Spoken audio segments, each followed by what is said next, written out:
So let's talk about electric flux and Gauss's law. As you may have guessed, electric flux and Gauss's law are both big ideas, followed by when you're going to use these concepts. The basic idea, spoiler alert, is the fact that if you can use symmetry, it's a really easy way of figuring out the electric field. Instead of adding up a whole bunch of stuff, you can just use Gauss's law. But it only works in certain cases. And that's what we're going to talk about today. Well, brief history update. This is Carl Friedrich Gauss, 1777 to 1855. He was a German mathematician. Now, he contributed to algebra, statistics. There's a huge list. This was one of the guys to do a whole bunch of math, and he was really good at it. And we're going to talk about his contributions to electricity and magnetism today. So let's talk about flux in general. In general, flux is just the quantity of something passing through an area. It can be anything you want. And by convention, we say if something is leaving an area, it is positive.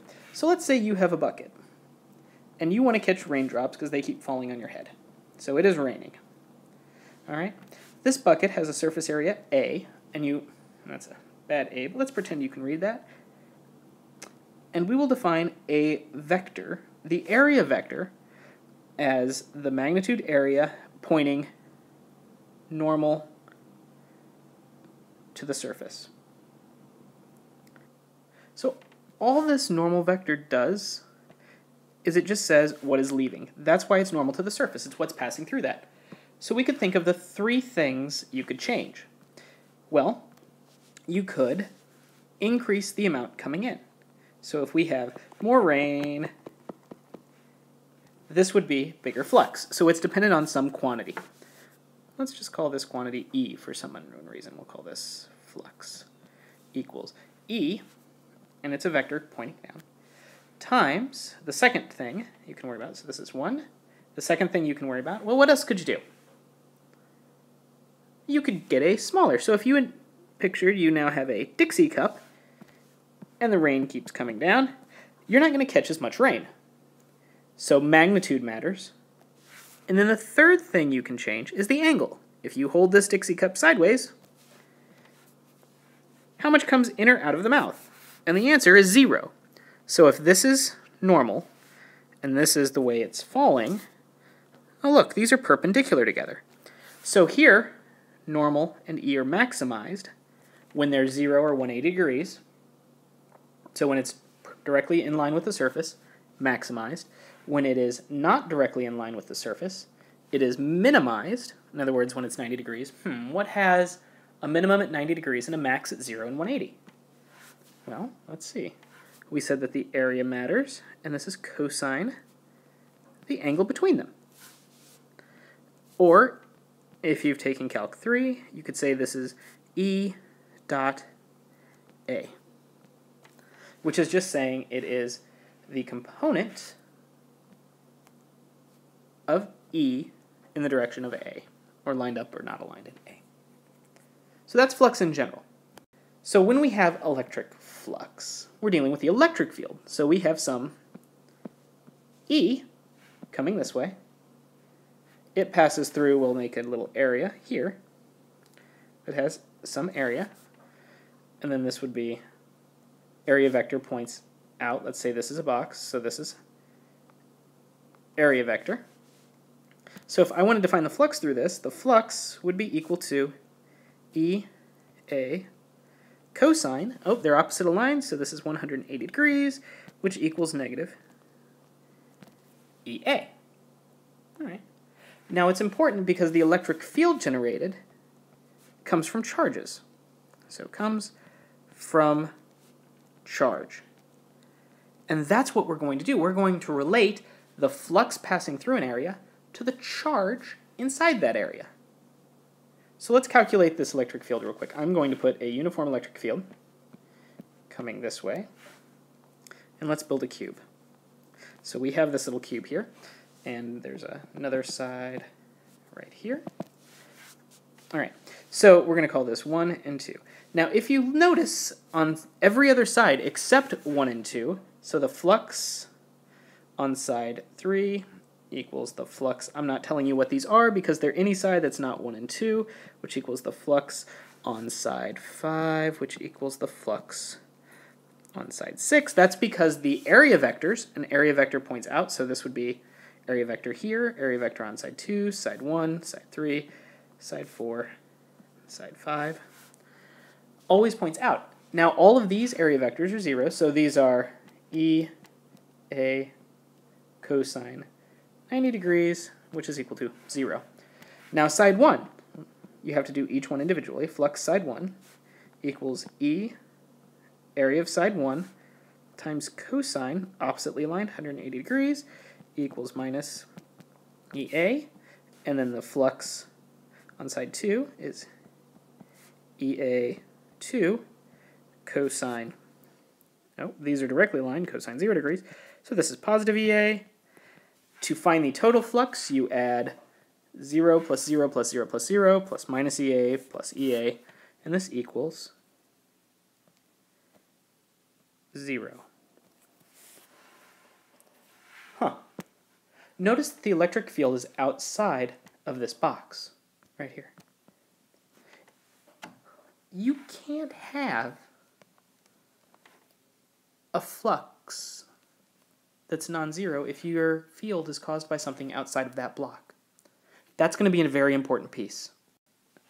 So let's do a simple derivation. We start with some point charge. Which way does the electric field from this point charge go? And the answer is radially outward. Okay, good. Now what type of shape in 3 dimensions could we draw around here that's the same in the radial direction? Remember, we're in 3D. Okay, let's draw a sphere. So we draw this sphere right here. An area vector points out of the sphere. So A hat is equal to the R hat direction. And let's look at the flux. So we know that flux equals E, and I'm going to do this in integral form, integral dA. All this says, if you integrate, this is a closed surface, that little circle right there means that it is a solid surface. This is just saying EA. All right. So we've got a closed surface, which equals, well, what's the electric field? We've got KQ over R squared. And then if we integrate, surface area for a sphere is 4 pi R squared. Now I took out the R hat and the negative because they're both pointing in the same direction. They're all going radially outward. And remember when I said there was a different way of writing this? So now we have E closed integral dA equal to 1 over 4 pi epsilon naught. And epsilon naught is a constant. It's the permittivity of free space. It is 8.85 times 10 to the minus 12. This is just how well an electric field goes through a vacuum. All right. So now we have Q over R squared, 4 pi R squared. I'll look for things that cancel. R squared, 4 pi, and you get that the electric flux, E, closed surface integral, dA, which you can replace with just A, equals Q, this is enclosed, the charge enclosed, over epsilon naught, which is a very easy way to do it, and you don't have to add up all of these things. Now the reason it's Q enclosed, because what happens if you have a charge outside? I'll make it right here. The electric field from here goes in this side, and then it comes out. How much goes in compared to how much goes out? Well, same amount. So only the enclosed charge matters. And what we're going to do is we're going to take this and we're going to look at all sorts of other cases where there's symmetry and see what we can do. So what I want you to do is, just at a glance, and using Gauss's law, tell me what the flux through each of these surfaces is. So what's the surface through flux 1? Well, if we know flux equals Q enclosed over epsilon naught. So what's the flux through surface 1? All right, we look at what's enclosed. We have 5 minus 1. So this 4 nanocoulombs over epsilon naught. How about the flux through 2? Okay, 5 minus 14, this would be negative 9 nanocoulombs over epsilon naught.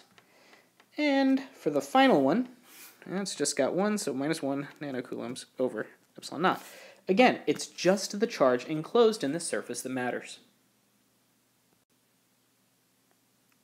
So when do you want to use this? You want to use this when you have cases of high symmetry, because that's where things, well, it's where things get easy, because your area vector, you get things that cancel. And who doesn't love things that cancel? So what I'm going to show you, I'm going to give you an example, and then in the next video, it'll actually walk you through each example in a better, more thorough way. So first case, this is the case we've already talked about, and that's in the case where you have spherical symmetry, so you have a point charge, or a sphere. And your Gaussian surface around here is just going to be a sphere. All right, so your Gaussian surface is a sphere. And when I say Gaussian surface, all that I mean is that the area that you are choosing to integrate with is a sphere. So let's say this would be in case of a point charge or ball. Now a cylinder, let's say you have a wire. You have a wire, it looks this way. And if you look, the distance this side of the wire and the distance this side of the wire are the same, so what you do is you draw a cylinder around the wire. So your Gaussian surface is a cylinder. And then planar, that's kind of self-explanatory, if you have a plane, a charged plane, and then you know that the electric field going up and the electric field going down are the same, and we'll draw what we call a little Gaussian pillbox, which is just a really thin box that gets sandwiches. So you make a planar sandwich, which makes me hungry. Well, I think that about concludes it. In the next video, we'll talk about how these work. We'll go into a little more detail. By a little, I mean a lot more detail. And it'll be great. I will see you then.